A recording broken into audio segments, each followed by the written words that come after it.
talked about Donovan being a stretch five. Can you talk about how he displayed that tonight? Nobody's happier for Donovan like his teammates are and our staff. He really sacrificed this summer, was here both summer sessions. Really worked on developing his body and his skill set. And that's what he's got to do. He's a very good shooter. He's a very good passer, as you saw. And yeah, he's given up 20, 30 pounds in some situations. But I also think for us offensively, now you got to deal with him. You know, being able to stretch it and pulling a five-man out of the paint, because you really better worry about Tim and DJ. Look, I thought Salle did a really good job building a wall, doing some good things against us. Dr. G, great coach. He is a great coach. Some of the things that they did against us really had to dig deep there. But Donovan Jack really stepped up tonight. And it was one day after his birthday, so I'm happy for him.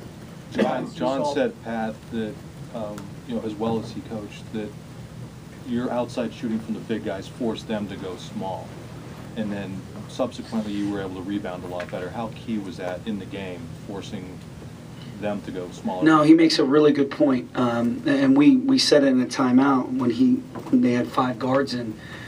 We figured they were going to switch everything. That's why we kind of spread them out, and we went away from ball screens. And because Donovan, Brandon Taylor can really, they can make shots. And, basically they were forcing us to put it inside. And we actually did that a couple times, which was great, because we do work on it. I know you don't think we work on it. We do. But those guys, they've earned the right to make shots. They've sacrificed their summers and some of their evenings during the season here and come in and get extra shots. And that's why I think you see the ball going through the basket. Pat, seesaw battle, you guys were able to win this game. From a confidence standpoint, what does it do for you guys going forward as you continue the rest of the year? Look, I think, and I've said this from the beginning, I think we're a good team. We are. We're a good team. And we have to continue to get better. It's obviously nice to win at home. LaSalle's a great team. But, it's one game, and we got to keep it going now. Now we got to come back, day off tomorrow, come back Thursday, and get better. We got to talk to the guys about how to handle some certain successes, which would be a great conversation to have, But our mindsets get better every single day, and that's what we got to focus on. Coach, from a defensive point of view, earlier in the game they were going with some high ball screens and finding their big man, on the low block, wide open. What did you guys do to adjust? They do a great job of throwing quick one-handed bounce passes between the blitz to a big man rolling hard. So we just went under the ball screen and stayed home. It was better. It wasn't great. I mean, their bigs are really good. Wright and Zach, really, really good. Strong, physical, big bodies, block shots, rebound, do all the dirty work in there. I mean, they're really talented. And I thought just going under there, that minor adjustment helped us out. Now, they did hit a couple threes there. Doran hits, Tyreek hits a couple threes in the second half there because we were going under. So you got to pick your poison and really adjust in timeouts. And then in that 17-4 run you had late in the second half, what was clicking for you guys, both offensively and defensively? Chemistry. Those guys like to play together. We had our starters back in there, and they played hard every single possession. And as you can see from our assists, we really shared the basketball.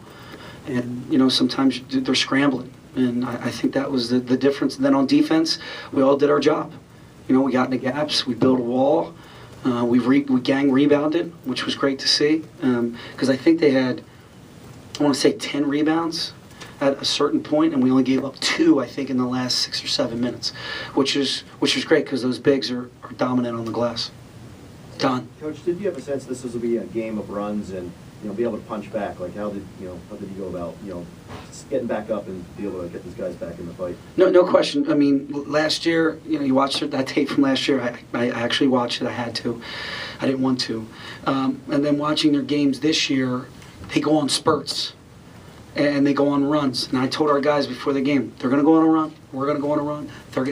Don't worry about it.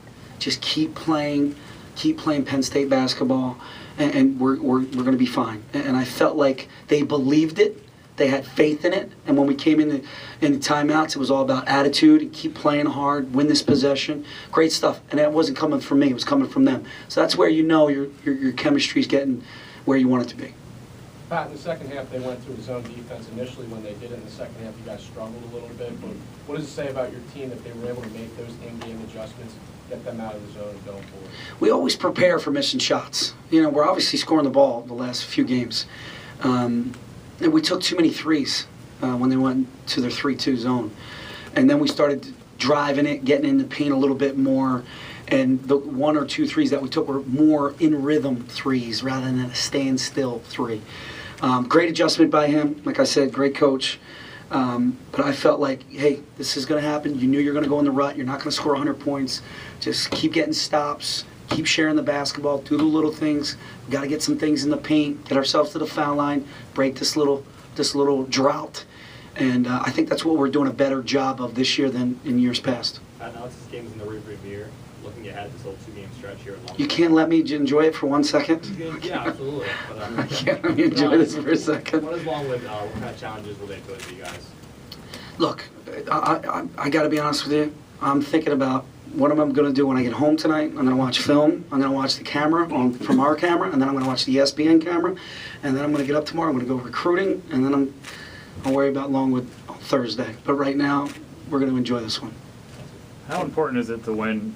You win a game on the road, then you come home and play a team where neither team is obviously better than the other one, to win these kind of toss-up games when you're trying to build momentum forward going through the non-conference into the Big Ten play? Obviously, it's important for our confidence and our approach, and for these guys to believe that we are very good. We're a good team, and we got to continue to get better. And to beat a team like LaSalle should help these guys and their approach and their mindset coming in on Thursday. And that's what we look, one day at a time. I know old coaches cliche, I got it. But one day at a time. Don't look ahead. Don't even look to Longwood. Do what you got to do tomorrow with the trainer. Go to class. Thursday, go to the trainer. Get ready for practice. That's what it's got to be for us. And is that the Brandon Taylor you've been waiting to see on some level? I mean, you could go down the line. Brandon Taylor, Donovan, Jack, Ross Travis. He had a 3.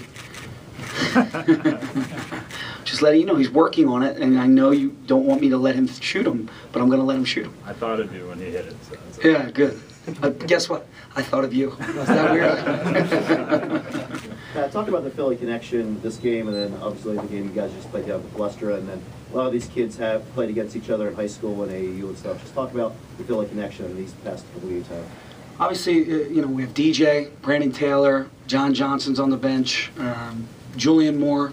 Everybody's from Philly. They have 3 Philly guys on their team. They're from Philly. It's just great to be a part of the Big Five, even though we're not a part of it. But to play Penn at the Palestra, the mystique, the tradition, the history, just amazing. And to be able to win there is just icing. And then to play a great team like LaSalle, they're gonna be there. He's gonna right the ship, and they're gonna be fine. So, for us to do that, it's great for these guys.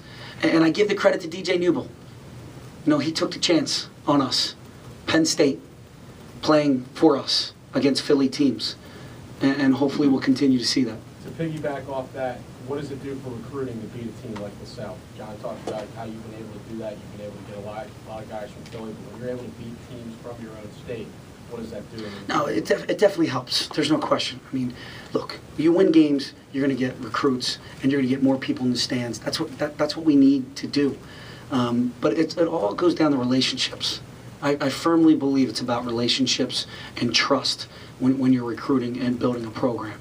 And obviously winning helps, but that's where we have to go to. And Philly's a strong suit of our staff, so that's good.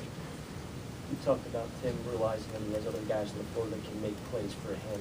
Did he see that tonight? I mean, he had 11 of the assists, but the other guys shared it as well. How important will it be for those other guys to make plays for each other so he's not the primary distributor?